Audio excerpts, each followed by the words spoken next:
Hey guys, Brandon Woolum with CCM Magazine, and today we are hanging out with someone we met a few months ago. She stopped by our offices, played some songs for us. We are hanging out with Victory. How are you today?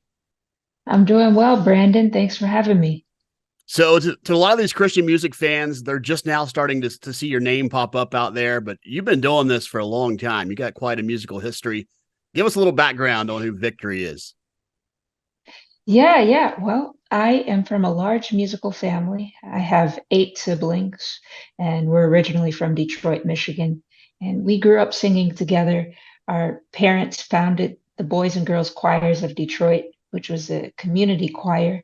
And so I started singing at 4 years old when I had the opportunity to join this choir in Detroit. And that to me was the start of my music career because I took it so seriously even as a 4 year old. I looked at it as a privilege to be able to sing and travel around and perform on stages. And so, yeah, that's how I got my start.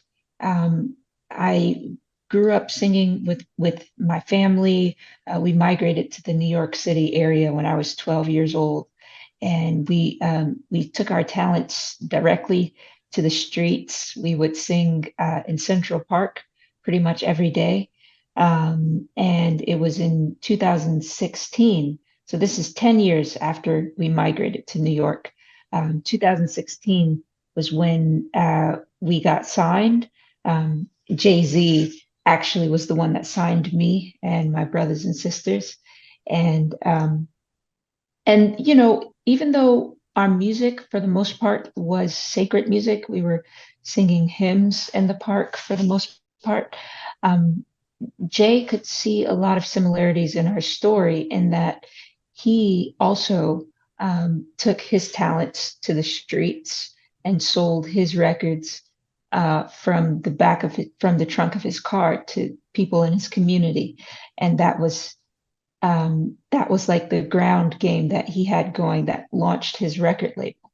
And so there was a lot of mutual respect, even though for the most part, our family is firm in our faith and our Christian faith. And so, yeah, that was 2016. I got signed, and 2018, I released my debut album, The Broken Instrument. And fast forward to this year, 2023, I released my first gospel album entitled Glory Hour. And yeah, it's a unique situation to be signed to the biggest hip hop record label and release a gospel album. But it's what the Lord would have it to be. And this gospel album, Glory Hour, this isn't just a small album you put out there to say you put out a gospel album. This is a full 18 song album. How long did you work on that project? That's a lot of songs these days. That's a lot of songs, yeah. But I really had so many. This is a small fraction of all the songs that I had from the pandemic. Really, that's when I started working on. Um, I didn't think I was writing an album. I just thought I was writing medicinal music Hmm. to, uh, because it wasn't just a plague and a pandemic that ailed our physical bodies, but this pandemic ailed our souls, and we needed medicine. So I was writing music from scripture just about every day in order to help my own soul, and then I started just putting it out there on YouTube and different places to help other people in their journey of surviving through the pandemic. And so that was really where all these songs originated from on Glory Hour. So is there already a Glory Hour 2 in the works with your extra songs? Why not? I mean, the songs are there. So, uh, originally I had two albums going that I was creating at once. There was Glory Hour, which I wasn't sure if I would have the opportunity to release it because of its sacred nature. But Roc Nation got behind it, so that was amazing. But I also had another album I was working on called Confessions of a Lonely Girl, and that one is more singer-songwriter. It has a big theme of the gospel in that, you know, the church is called to be the bride of Christ, and Jesus is the bridegroom. And so it has a lot of, it plays along this big story, eternal story, uh, that is biblical, but a lot of the songs are using everyday relationships, male and female relationships, as a metaphor.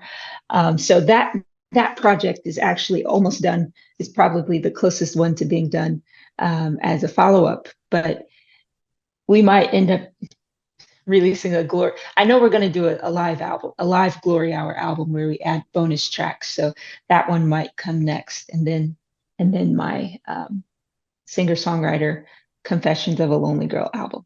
That's awesome. You've had a lot of cool stuff happening to you since this Glory Hour release. One of those happened a few weeks ago when Lauren Daigle posted a video and says she's taking you out on tour with you. I know when I saw that video and heard your name, I was excited because I just started getting into your music. How cool is that you're going to get to play these arenas with Lauren Daigle this fall? Oh, that's I'm so excited. You know, I'm just envisioning singing some of these songs in front of just thousands and thousands of people agreeing with me in song. That's going to be powerful. Actually, I met Lauren in Central Park years ago. She was in our audience as a family, and when we were doing busking in Central Park, and that's when our relationship really started. It was like probably at least 10 years ago. Wow. Sounds like you met a lot of people there in Yeah. Central Park. I know Tori Kelly was among those too. That's good Yeah, stuff. yeah, yeah. Sometimes you just got to go out and do it and not wait till people discover you, but put yourself in a position to be discovered. Yeah. Well, before you head out with Lauren, you're going to hop back on your headlining tour throughout September. What should people Yep. expect on that Glory Hour tour? Really, it's going to be all of the songs you know and love from my album Glory Hour. If you don't know the songs yet, get hip to Glory Hour, go stream it, go download it on iTunes. It's an amazing project. I'm really proud of it. But what we're going to do is go back to the origins of these songs, which these songs were all created from a live, spontaneous flow under the influence of the Holy Spirit. So we're going to tap back into that flow in a live setting, and the songs you may know them one way, but they're going to be painted in so many different colors as we do each show. Love it. And there's a couple different ones on there too. You have the Glory Hour Unplugged for a couple of those dates. Will there be more of those unplugged dates announced too?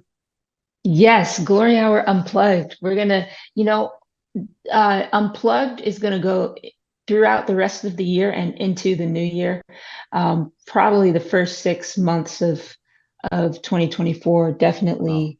My goal is to hit up every state in America with at least one uh, live music experience, and then take it abroad to Africa and Europe, and yeah.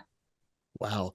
Are some of the dates on this upcoming tour where you might record this upcoming live album that you teased a little bit earlier? Yeah, well, it's not on those dates. I haven't announced the live album recording date yet, but that will likely be in Texas, Cool. in Another Dallas. Yeah, another cool thing you got to do here just a week or so ago. You got to play the Today Show. Of course, that's a big deal for anyone, but extra special for you, somebody who spent a lot of time on the streets and underground there in New York City. How cool was that to be in that Today Show studio? You know, I didn't understand the implications of it until after we finished, when Al Roker was like, I don't remember when's the last time we had a Christian artist on here. Hmm. And then someone was like, "Oh, I think the last one was Lauren Daigle." And then he's like, Al was like, "Yeah, it doesn't happen often. I think you guys were the only two Christian artists we've ever had." And so I started to tear up after that because it just showed me that um, that even though there's a lot of resistance, it's not necessarily resistance against me per se, as there's a lot of resistance against the Spirit of God, but the Lord is able to overcome that resistance and still get to places that even, notoriously Christians don't occupy. Like the Lord is able to transcend all of these rules, all of the red tape, and position his people to declare his name in the world, and not just in the church, but in the world at large, at the highest mountains. And so I was just really, really humbled and honored that God would choose me for such an assignment. And if people haven't seen that performance, you got it over there on your socials too. So head over to your Facebook or any of those socials. You can check out Victory's Today Show performance. So despite Yeah. this being the first official Christian album you put out, you already have a Grammy kind of in that Christian world with Kanye West. How in the world did you end up working with Kanye West? Another divine connection orchestrated by God. Let's just put it that way. Um, uh, it definitely, I would say, was a supernatural connection, because even to be, it's not a natural thing to just have access like that. But I was invited to a party where someone invited me to Kanye's Sunday service, and then I went, and then when I was at Sunday service, I was so moved at the authenticity of Kanye's testimony and his sincere desire to worship Jesus. And so after the service, I went up to him and introduced myself, and basically I wanted to work with him. And he didn't know who I was. He never met me.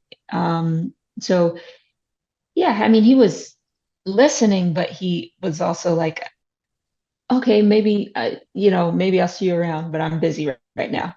But just so happens 2 weeks later, Kanye is in my audience at a concert I'm doing at this private party, and he walks in and sits down while I'm performing my song called Broken Instrument.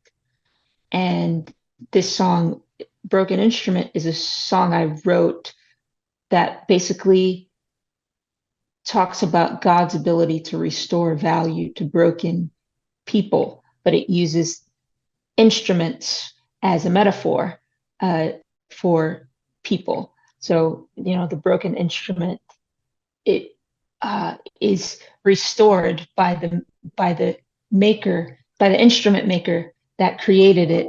And so that's what the song is all about. And there are a lot of similarities in the song and Kanye's testimony. And so after that show, um, of course, he remembered me from 2 weeks prior when I introduced myself. And yeah, so just an abbreviated version of the story, like we exchanged numbers after the show, and then we were working together a month later. That's awesome. A lot of strong opinions folks have on Kanye West. Were there ever any fears of working with him with some of the controversies that surround him?